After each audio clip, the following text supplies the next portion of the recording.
Santiago, Chile, October 5th, 1988. A cold morning fog hangs over the neighborhood as Isabella Araya, a 33-year-old nurse, steps outside. Posters for the Sí campaign, supporting the continuation of General Augusto Pinochet's rule, cover every wall. The no posters are fewer, smaller, and many have been torn down by vigilante groups loyal to the regime, the Patrullas Civiles, the dreaded civilian defense militia. Isabella pulls her coat tight around her. She is going to vote in the national plebiscite that will decide whether Pinochet remains in power for 8 more years. The thought of 8 more years of Pinochet puts her stomach into knots. She has never been this afraid, or this hopeful. As she walks, military trucks rumble by. Soldiers watch silently from the truck beds. No one knows how the day will end. Rumors swirl. Will the regime accept defeat? Will there be violence? Will the secret police, the DINA, now renamed CNI, target no supporters afterward? Isabella remembers 1973, the coup. She remembers the disappearances.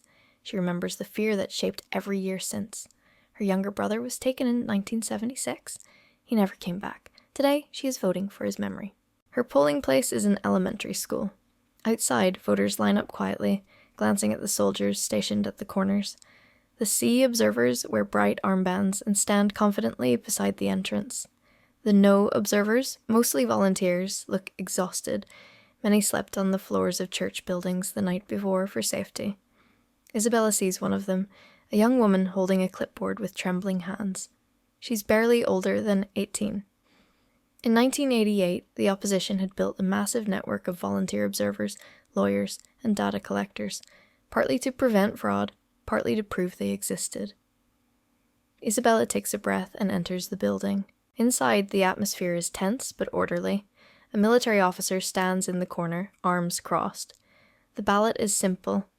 Sí, Pinochet continues in power. Or no. Pinochet must step down and elections must be held. It is the most consequential piece of paper Isabella has ever held. Although the Pinochet regime expected to win, the opposition's No campaign had gained momentum with its unexpectedly hopeful television advertisements, aired only in a tiny, heavily restricted nightly window.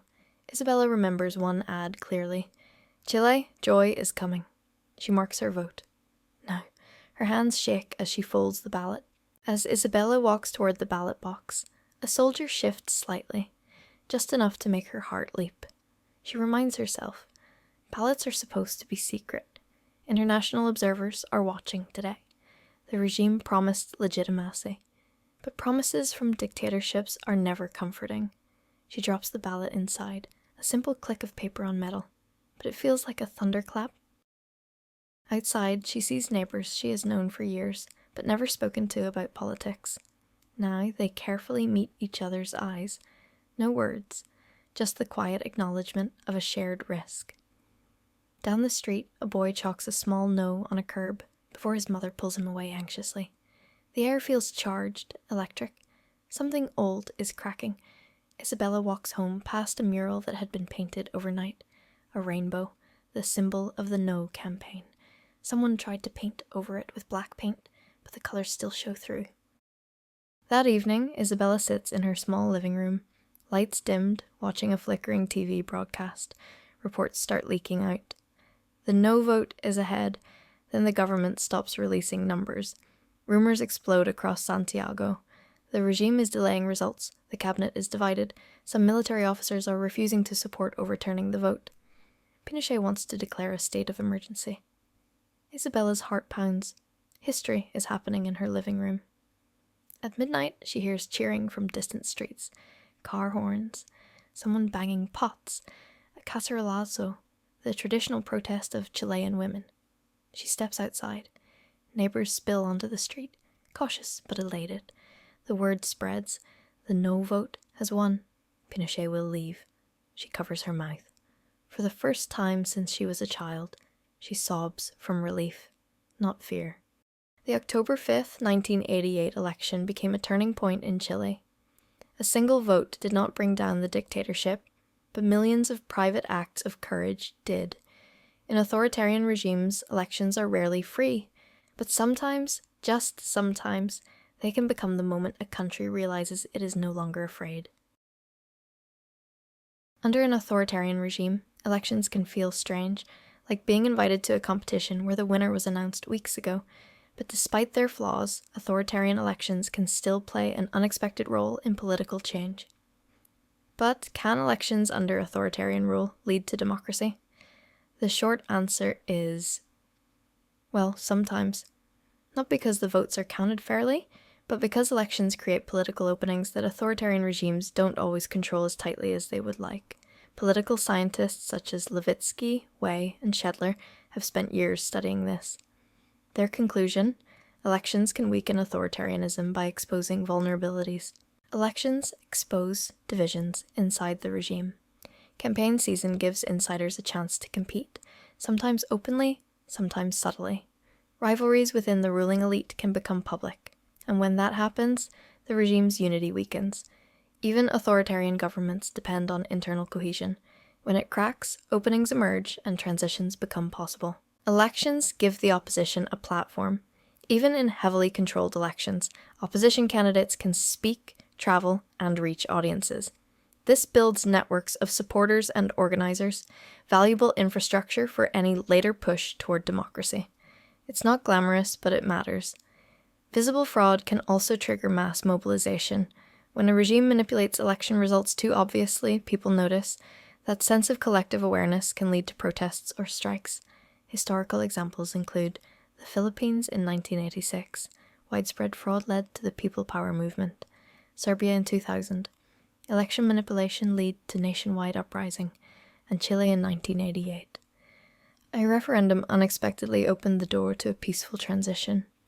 When the public sees that the rules are being broken, it can break the fear barrier. Elections can also create legal pathways that can be used by activists. Even tightly controlled systems need rules: campaign rules, observer guidelines, and polling procedures. Opposition groups and civil society organizations can use these openings to monitor, organize, and document abuses. Authoritarians rarely intend this, but it happens. But sometimes elections do not help and can be outright dangerous. There are conditions when elections offer no meaningful impact. When the opposition is banned or imprisoned, ballots are not secret, turnout is used to identify disloyal citizens, the regime announces results before voting ends, or the election exists purely for propaganda. In these conditions, voting doesn't create leverage, it's political theater. So, should citizens even vote under an authoritarian regime? People living under authoritarianism often face a difficult choice.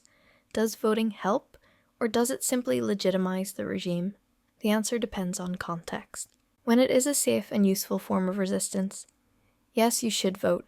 Voting can matter if ballots are truly secret, opposition candidates exist, turnout sends a political message, fraud can be documented, international observers are present, post-election mobilization is possible.